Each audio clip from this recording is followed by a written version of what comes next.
A deadly fire in Brighton. A man was killed, but he was trying to save those trapped inside.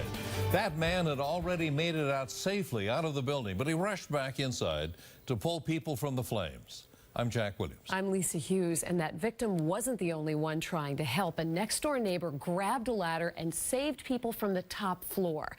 Chief Correspondent Joe Shortsleeve is live at the scene tonight in Brighton. And Joe, I understand investigators know what started this fire now.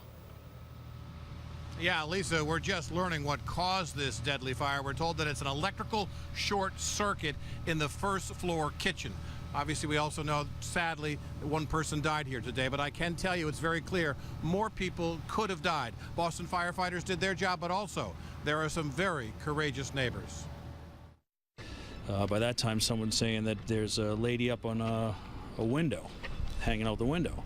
Neighbor Mike Grant says he saw smoke and then just used his contractor's ladder to save the 14-year-old girl. So we were able to actually stretch her all the way and, just get her to where her foot came to the ladder and able to perch her on my shoulder and lower her down. What was she saying?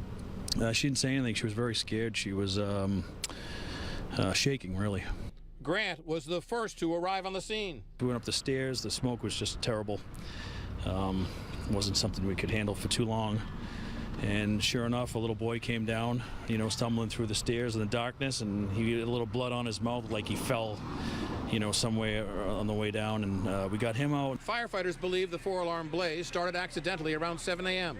Sadly, one man was trapped in the blaze and died. So you woke up to the fire alarm going off? Mm-hmm. And then what happened? Tried to run out of the building. Jenny was one of about 20 people to escape the burning building. She gathered her belongings this afternoon, and before leaving, she gave a Boston firefighter a hug. Can you tell us what he did?